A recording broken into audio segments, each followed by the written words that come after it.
नमस्कार, मैं हूं विक्रांत गुप्ता। तो कब तो खैर पता नहीं मिलेगा कि नहीं मिलेगा, लेकिन पहले मैच में पाकिस्तान से भारत को एक बड़ी हार का सामना करना पड़ रहा है। सिर्फ 2 रन रह गए हैं और पाकिस्तान इस मुकाबले को 10 विकेट से जीतने की तरफ जा रहा है। 10 विकेट से। वही पाकिस्तान जो कभी वर्ल्ड कप में भारत से हारा नहीं था, वही पाकिस्तान जिसके बारे में ये हम सब कह रहे थे कि भाई भारत के सामने ये 20 नहीं 19 होगा। लेकिन आज पाकिस्तान ने जबरदस्त क्रिकेट खेली है, शानदार क्रिकेट खेली और पहली गेंद से खेली है। उन्होंने ऐसी क्रिकेट खेली कि भारत को सफोकेट कर दिया। 10 विकेट से जीत की तरफ पाकिस्तान बढ़ रहा है। 151 रन भारत ने जैसे तैसे बनाए थे। उस वक्त लगा कि चलो शायद गेंदबाज कुछ करेंगे, शायद ये मैच फंसेगा। लेकिन रिजवान और बाबर ऐसी शानदार उन्होंने बल्लेबाजी की है कि पाकिस्तान ने इस मुकाबले को 13 गेंद रहते 10 विकेट से जीता है।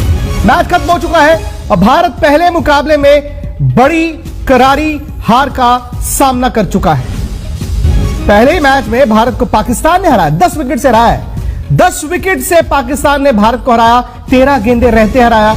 151 रन थे भारत के और 151 भी कैसे बने आप जानते ही हैं।